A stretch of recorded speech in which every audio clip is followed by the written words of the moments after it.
Hello everyone.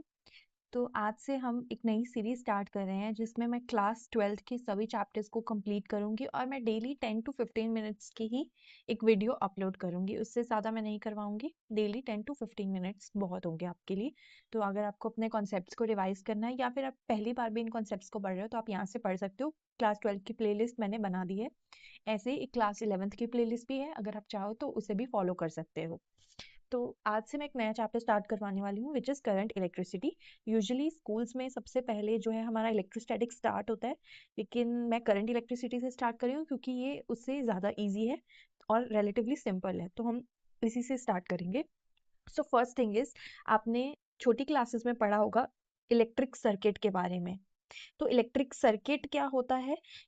एक ऐसा closed path जिसमें से करंट फ्लो करता है। आप सभी ने देखा होगा छोटी क्लासेस में हम एक बल्ब का डायग्राम बनाते थे जिसके अंदर से क्या पास करता था, करंट पास करता था और एक बैटरी लगी होती थी उसमें। ठीक है, तो इलेक्ट्रिक सर्किट क्या होता है? क्लोज पाथ होता है जिसमें से करंट फ्लो करता है। अब हमारे इलेक्ट्रिक सर्किट के कंपोनेंट्स दो टाइप के होते हैं, एक तो एक्टिव, सेकेंड इज पैसिव। जो एक्टिव कंपोनेंट्स होते हैं उनका काम होता है इलेक्ट्रिकल एनर्जी को प्रोवाइड करना, यानी कि जो सोर्स होते हैं इलेक्ट्रिक एनर्जी का, जो सोर्स होते हैं वो कौन से होते हैं? हमारे एक्टिव कंपोनेंट्स होते हैं। फॉर एग्जांपल बैटरी या सेल, जो कि इलेक्ट्रिक एनर्जी को प्रोवाइड करते हैं। हमारे पैसिव कंपोनेंट्स कौन से होते हैं? जो कि ये जो इलेक्ट्रिक एनर्जी बैटरी और सेल प्रोवाइड करता है उसको यूज करते हैं, ठीक है, या उनको स्टोर करते हैं अपने अंदर। उनको क्या बोला जाता है? Passive components. अब ये पैसिव कंपोनेंट्स की एग्जांपल 3 हो सकती है, रेजिस्टर, कैपेसिटर एंड इंडक्टर। ठीक है, what is this resistor? Resistor कोई भी ऐसा कंपोनेंट हो सकता है जिसके अंदर इलेक्ट्रिक एनर्जी क्या हो, हमारी कंज्यूम हो। ओके, तो ये कुछ भी हो सकता है, कोई इलेक्ट्रिकल अप्लायंस भी हो सकती है जैसे कि लाइट बल्ब हो सकता है ये, और या फिर आप बोल सकते हो कोई म्यूजिक सिस्टम है। तो ये कोई भी कंपोनेंट हो सकता है जिसके अंदर हमारी इलेक्ट्रिक एनर्जी जो है यूज होके, ठीक है, जिसको हम लोड भी कई बार बोल देते हैं, यानी कि जो चीज हमारी इलेक्ट्रिक एनर्जी को यूज करती है। जो ये कैपेसिटर होता है इसके अंदर एनर्जी क्या हो जाती है? स्टोर हो जाती है, और जब हमें चाहिए हो वो डिस्चार्ज भी हो जाती है। ये आपने नेक्स्ट चैप्टर में, कैपेसिटर का चैप्टर आएगा जब, तब आप इसको डिटेल में पढ़ोगे। इस चैप्टर में आप फिलहाल के लिए इतना याद रखो कि ये एक पैसिव इलेक्ट्रिक कंपोनेंट होता है। ऐसे ही इंडक्टर भी होता है, ठीक है, ये भी आप आगे फर्दर एक चैप्टर में पढ़ोगे कि ये इंडक्टर क्या होता है। फिलहाल के लिए आप इतना समझ लो कि ये भी एक पैसिव कंपोनेंट है जिसके अंदर इलेक्ट्रिक एनर्जी क्या होती है? कंज्यूम होती है। ठीक, नेक्स्ट, रेजिस्टर मैंने अभी बता ही दिया, ये क्या करता है? करंट के फ्लो को रोकता है, रेजिस्ट करता है। ठीक है, तो जब करंट इसमें से पास करता है तो ये क्या करता है? कुछ इलेक्ट्रिकल एनर्जी को कंज्यूम कर देता है। ये रेजिस्टर कुछ भी हो सकता है, ठीक है, कोई भी लोड हो सकता है, कोई भी इलेक्ट्रिकल अप्लायंस हो सकता है। ये फिलहाल के लिए अभी आप रहने दो, ये नेक्स्ट चैप्टर्स में आएगा। अभी इतना याद रखो कि कैपेसिटर और इंडक्टर भी कौन से कंपोनेंट होते हैं? पैसिव कंपोनेंट होते हैं। Next is electric circuit. Electric circuit मैंने आपको अभी बताया कि वो क्या होते हैं? एक क्लोज्ड लूप होता है जिसके अंदर से करंट हमारा पास करता है। सो इलेक्ट्रिक सर्किट क्या है? एक मीन्स है जहां पे इलेक्ट्रिक पोटेंशियल एनर्जी या इलेक्ट्रिक एनर्जी, अभी के लिए सोच लो आप, इलेक्ट्रिक एनर्जी जो है एक प्लेस से दूसरे प्लेस में क्या होती है? ट्रांसफर होती है। फॉर एग्जाम्पल मैंने यहाँ पे एक सेल लगा दिया और यहाँ पे एक बल्ब लगा दिया, सबसे बेसिक हमारा सर्किट है। ठीक है, तो ये जो मेरा सेल है ये क्या है? मेरा एक्टिव कंपोनेंट है। एक्टिव कंपोनेंट का काम क्या है? एनर्जी को प्रोवाइड करना। ठीक है, तो ये इलेक्ट्रिक एनर्जी को प्रोवाइड करेगा और ये सर्किट में से फ्लो करके जब करंट जाएगा तो ये जो बल्ब है इस इलेक्ट्रिक एनर्जी को क्या करेगा? कंज्यूम करेगा। ओके, तो इलेक्ट्रिक सर्किट क्या है? एक पॉइंट से दूसरे पॉइंट पे सर्किट पे जब इलेक्ट्रिक पोटेंशियल एनर्जी ट्रांसफर होती है तो उसको क्या बोलते थे हम? Electric circuit. ओके, सो ये एक इंट्रोडक्शन थी। तो इस चैप्टर के अंदर हम कुछ ऐसे ही इंपॉर्टेंट कॉन्सेप्ट्स करने वाले हैं कि करंट क्या होता है, रेजिस्टेंस क्या होती है, और बेसिक हमारी टर्मिनोलॉजी हम समझेंगे कि ड्रिफ्ट वेलोसिटी क्या होती है। तो ये चैप्टर बहुत ही बेसिक सा चैप्टर है, इसके अंदर ज्यादा कुछ टफ चीजें नहीं है। ठीक है, तो नेक्स्ट है हमारा टॉपिक जो इसमें इलेक्ट्रिक करंट, कि what is electric current. Electric current क्या है? फ्लो ऑफ चार्ज, कि कितना किसी कंडक्टर के अंदर चार्ज फ्लो करता है, किस रेट से फ्लो करता है, उसको हम बोल देते हैं इलेक्ट्रिक करंट। ओके, मैथमेटिकली अगर बात करें तो ये किसके इक्वल है? Change in charge per unit change in time, basically rate of change of charge with time. ठीक है। So I is equals to dq by dt। I से यहाँ पे कैपिटल I से मैंने करंट को डिनोट किया है, कई बुक्स में स्मॉल I से भी करंट को डिनोट किया जाता है, तो इसमें कंफ्यूज होने वाली कोई बात नहीं है। नेक्स्ट है हमारा करंट का यूनिट क्या है, एम्पियर। ठीक है, करंट का ऐसा यूनिट है एम्पियर। और अगर मैं फॉर्मूले से बात करूं तो formula is what, dq by dt। q क्या है, चार्ज है यहाँ पे। ठीक है, चार्ज है। जो चार्ज होता है इसका ऐसा यूनिट क्या होता है, कूलम, C से डिनोट करते हैं, तो इसका I का ऐसा यूनिट क्या आ जाएगा, कूलम पर सेकेंड। और इसी को हम क्या बोल देते हैं, एम्पियर बोल देते हैं। ठीक है, so what is electric current, flow of charge is known as electric current. Mathematically अगर बोले तो it is rate of change of charge. Okay, अब जैसे हमने वेलोसिटी याद है, वेलोसिटी हम मैकेनिक्स में करते थे, उसके अंदर क्या बोलते थे हम, कि दो टाइप की हम वेलोसिटी वहां पे डिफाइन करते थे, इंस्टेंटेनियस एंड एवरेज। इंस्टेंटेनियस हम बोल देते थे उस पर्टिकुलर टाइम पे जो हमारी वेलोसिटी होती थी उसको हम इंस्टेंटेनियस वेलोसिटी बोल देते थे, और अगर हम पूरे एक टाइम इंटरवल की वेलोसिटी निकालते थे तो वो हम बोल देते थे कि वो हमारी एवरेज वेलोसिटी है। ओके, तो यहाँ पे भी करंट की हमारी दो टाइप से हम डिफाइन कर सकते हैं इसको, average current and instantaneous current. Instantaneous current का मतलब होता है कि एक पर्टिकुलर टाइम पे हमारा जो करंट है। ओके, एक मिनट, ये यहाँ पे थोड़ा सा गलत है। ओके, जो हमारा इंस्टेंटेनियस करंट है, एक पर्टिकुलर इंस्टेंट पे लेना है, पर्टिकुलर टाइम पे लेना है। ओके, तो इसको हम लिख देते हैं dq बाय dt। dq आपको पता है स्मॉल चेंज इन करंट, एक पर्टिकुलर टाइम पे ले रहे हैं ना हम। और अगर मुझे एवरेज करंट लेना है तो ये क्या हो जाएगा, delta q by delta t। ठीक है, डेल्टा का आपको पता है ना कि डेल्टा का क्या मतलब होता है, डेल्टा मीन्स फाइनाइट टाइम या फाइनाइट डिफरेंस। ठीक है, और जो हमारा डी से हम डिनोट करते हैं, डी से डिफरेंस लेते हैं, ये very infinitesimally small difference, small difference. ठीक है, तो बेसिकली इंस्टेंटेनियस में क्या है कि हम टाइम इंटरवल को इतना स्मॉल लेते हैं कि एक पर्टिकुलर टाइम पे ही हम उसको कैलकुलेट कर लेते हैं। ओके, एक पर्टिकुलर टाइम पे हमें जो करंट की वैल्यू है वो इंस्टेंटेनियस है। अगर मैं पूरे एक टाइम इंटरवल की बात करूं कि इस टाइम इंटरवल में मेरा एवरेज करंट कितना था, तो वो delta Q by delta T हो जाएगा। अब next point which is very important कि करंट है। अब इसकी नेक्स्ट बात कर लेते हैं कि करंट की डायरेक्शन क्या है। सपोज कि ये मेरा कोई कंडक्टर है, ठीक है, कोई वायर है।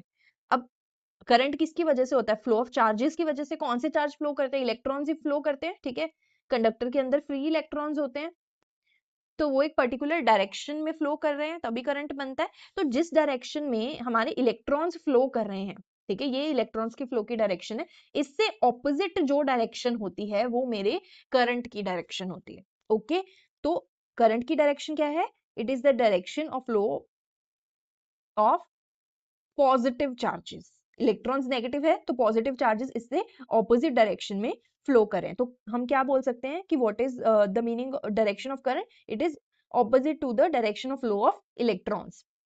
ओके, अब नेक्स्ट पॉइंट जो कि इंपॉर्टेंट है कि अभी तो मैंने बताया कि करंट की डायरेक्शन है, तो हम क्या पढ़ते थे कि वेक्टर क्या होता है, कि जिसकी डायरेक्शन भी हो और जिसका मैग्नीट्यूड भी हो। ठीक है, तो इसके हिसाब से तो करंट जो है वो एक वेक्टर क्वांटिटी होनी चाहिए, बट करंट जो है वो एक स्केलर क्वांटिटी है। ऐसा क्यों, क्योंकि इसके साथ एक और चीज भी होती है जो कि वेक्टर्स को फॉलो करनी जरूरी होती है ताकि वो वेक्टर्स बने, वो लॉज ऑफ वेक्टर एडिशन को ओबे करना चाहिए। हमने पढ़ा था ना 11th क्लास में कि लॉज ऑफ वेक्टर एडिशन, जैसे कि ट्राइंगल लॉ, पैरेललोग्राम लॉ। ठीक है, तो उसके अंदर हम क्या पढ़ते थे, रिजल्टेंट की वैल्यू क्या होती है, रिजल्टेंट की मैग्नीट्यूड की वैल्यू हम लेते थे ना, square root of a square plus b square plus 2ab cos of theta. तो उसकी मैग्नीट्यूड की वैल्यू, मान लो मेरे पास दो करंट है, ठीक है, ये ए करंट है, इधर से बी करंट है। ठीक है, तो इसका अगर मुझे रिजल्टेंट निकालना है तो उसकी वैल्यू इनके बीच के बीच में जो एंगल है, ठीक है, इन दोनों वेक्टर्स के बीच में जो एंगल है उस पर भी डिपेंड करता है, राइट, तभी हम इसकी वैल्यू निकालते हैं। लेकिन हम करंट के केस में देखते हैं कि ये जो वायर्स हैं इनके बीच में एंगल से कोई फर्क ही नहीं पड़ता, क्योंकि ये जैसे ये आ रहा है वन एम्पियर इधर से आ रहा है, 2 एम्पियर इधर से आ रहा है, तो ये जब ज्वाइन करते हैं तो ये 3 एम्पियर ही बनेगा, चाहे इसको 90 डिग्री पे रख लो चाहे किसी भी एंगल पे रख लो। ठीक है, इसका मतलब ये लॉ ऑफ वेक्टर जब इनको ऐड करना है तो ये लॉ ऑफ वेक्टर एडिशन तो ओबे कर ही नहीं रहा। इसीलिए जो हमारा करंट है वो क्या होता है, एक स्केलर क्वांटिटी होता है। ऑल्दो ये इसकी डायरेक्शन होती है, ये डायरेक्शन सिर्फ ये बताती है कि किस डायरेक्शन में करंट फ्लो कर रहा है। ठीक है, नेक्स्ट, अब करंट फ्लो करता क्यों है, एक एग्जांपल से आप समझ सकते हो, वाटर के साथ एनालॉजी ले सकते हो आप, कि जैसे सपोज कर लो कि ये कोई टैंक है, वाटर टैंक है, ठीक है। अब वाटर टैंक है, इसमें से वाटर नीचे फ्लो करेगा, ठीक है ना, क्योंकि हाइट पे पड़ा है, वाटर ग्रेविटी की वजह से नीचे फ्लो करेगा।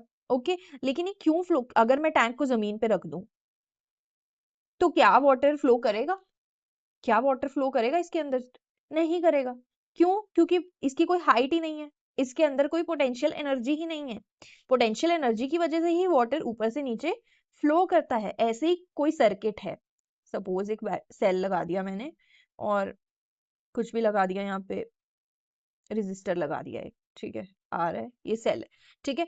अब इस सेल के अंदर ये जो लार्ज वाली लाइन होती है, इसको हम पॉजिटिव से डिनोट करते हैं, स्मॉल वाली को हम नेगेटिव से डिनोट करते हैं। तो ये हमें क्या बताता है? ये हमें यही बताता है कि पोटेंशियल का डिफरेंस है इनका। ओके, कि ये जो बड़े वाली लाइन है इसका पोटेंशियल हाई है, जो छोटी वाली लाइन है उसका पोटेंशियल लो है। तो करंट हमेशा कहाँ से कहाँ तक फ्लो करेगा? जो हायर पोटेंशियल है वो लोअर पोटेंशियल की तरफ आएगा, पॉजिटिव टू नेगेटिव की तरफ फ्लो करेगा करंट, ठीक है। क्योंकि हमारा जो वाटर है वो भी ऐसे ही करता है, जो ये टैंक पड़ा है अभी हायर पोटेंशियल पे है ग्राउंड से, इसीलिए वाटर जो है वो टैंक से ग्राउंड की तरफ फ्लो करता है। ऐसे ही जो हमारा सर्किट है इसके अंदर higher potential to lower potential हमारा करंट जो है फ्लो करता है। ओके, नेक्स्ट जो हमारा इंपॉर्टेंट टॉपिक है, चार्ज। अभी मैंने आपको बताया कि जो करंट है उसकी वैल्यू क्या होती है, D Q by D T. तो अगर मुझे डी क्यू की वैल्यू निकालनी है तो मैं डी टी को उधर मल्टीप्लाई कर दूंगी तो वो आई डी टी के इक्वल आ जाएगी। अब इसके अंदर तीन केस हो सकते हैं। फर्स्ट इज अगर करंट तो कांस्टेंट है, फिर तो डी क्यू की वैल्यू आई डी टी ही आ जाएगी। लेकिन अगर करंट की वैल्यू जो है वो चेंज हो रही है विद टाइम, तो किसके इक्वल आ जाएगा? Integral of I D T, क्योंकि आई की वैल्यू जो है टाइम के साथ चेंज हो रही है। आई क्या है? Is a function of time. Is a function of time means time के साथ मेरे करंट की वैल्यू क्या हो रही है? चेंज हो रही है। इसीलिए हम इसको क्या कर देंगे? इंटीग्रेट कर देंगे from initial time to final time. तो मुझे चार्ज की वैल्यू जो है कैलकुलेट कर सकती हूँ। और तीसरा केस ये है कि अगर मेरे पास आई टी का ग्राफ दिया है, अभी मैंने बताया आई क्या है? फंक्शन ऑफ टाइम है। टाइम के साथ क्या है? मेरी आई की वैल्यू चेंज हो रही है। सपोज मेरे पास ये लिमिट्स वगैरह कुछ नहीं है, बट मेरे पास क्या है? कुछ ऐसा ग्राफ दिया हुआ है, सपोज कि टाइम के साथ करंट की वैल्यू कुछ ऐसे डिक्रीज कर रही है। तो अगर मुझे वैल्यू निकालनी है चार्ज की, मैं क्या कर लूंगी? इस ग्राफ के अंडर, इस ग्राफ के अंडर ये जो एरिया है मैं इसको कैलकुलेट कर लूंगी। ये मुझे किसकी वैल्यू दे देगा? चार्ज की वैल्यू दे देगा। ओके, बाकी ये न्यूमेरिकल्स जब हम करेंगे तो इजीली आपको समझ में आ जाएगा। फर्स्ट क्या था? करंट कांस्टेंट है तो आई को टाइम से मल्टीप्लाई कर दो, करंट को टाइम से। सेकंड है कि जो करंट है वो टाइम के साथ वेरी कर रहा है, टाइम के साथ चेंज हो रहा है, तो मुझे क्या करना पड़ेगा? आई डी टी का इंटीग्रेशन करनी पड़ेगी। और थर्ड है कि मेरे पास ग्राफ दिया हुआ है कि कैसे मेरा करंट जो है टाइम के साथ वेरी कर रहा है, तो उस ग्राफ के अंडर जो एरिया है उससे मुझे क्या पता चल जाएगा? चार्ज की वैल्यू कैलकुलेट मैं कर सकती हूँ। अब एक छोटा सा न्यूमेरिकल हम करेंगे।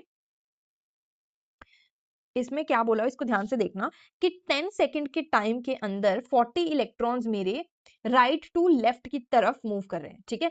10 सेकंड्स में ये देखना, ये मैंने बनाया भी हुआ है कि मेरे राइट, ये राइट है ये लेफ्ट है, राइट से लेफ्ट में 10 सेकंड्स में मेरे 40 इलेक्ट्रॉन्स क्या है? मूव कर रहे हैं। और सेम टाइम इंटरवल के अंदर 40 प्रोटॉन्स, प्रोटॉन्स पता है ना, पॉजिटिव चार्ज वाले प्रोटॉन्स जो है मेरे कहाँ से मूव कर रहे हैं? Left to right, left to right मेरे क्या कर रहे हैं? 40 प्रोटॉन्स मूव कर रहे हैं।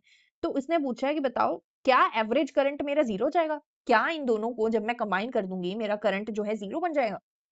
अब आप बोलोगे कि हाँ ये तो इधर को है, ये तो इधर को फ्लो कर रहा है, तो ये कैंसिल हो जाएंगे, बट नो, ये कैंसिल नहीं होंगे, क्योंकि मैंने क्या समझाया था? करंट क्या होता है?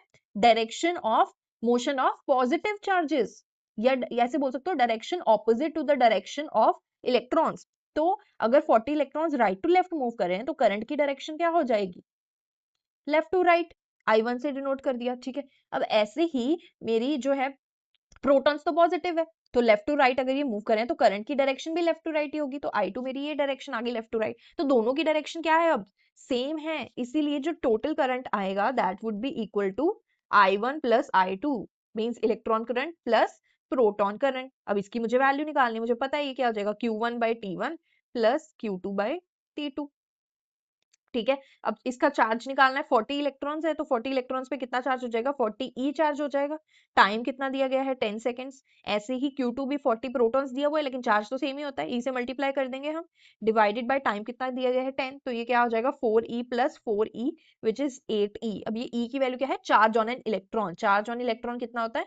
1.6 into 10 raise to power -19 coulomb. Okay, पर अभी ये ठीक है ना, ये तो जो टाइम के साथ ये नीचे सेकंड भी आ रहा है, ठीक है। तो पर सेकंड विच इज एम्पियर। अब इसको आप कैलकुलेट कर सकते हो कितना आ जाएगा, ये आ जाएगा 6.4 इंटू 2 कर दूं मैं, एक minute, 12.8 into 10 raise to power minus 19 ampere. इसको आप स्टैंडर्ड फॉर्म में भी लिख सकते हो, 1.28 into 10 raise to power minus 18 amperes. तो इस तरीके से आप कैलकुलेट कर सकते हो। ओके, ये एवरेज करंट की मेरी वैल्यू आ गई। तो आज की क्लास के लिए इतना ही रखते हैं, बाकी का हम कल कंटिन्यू करेंगे। Thank you so much.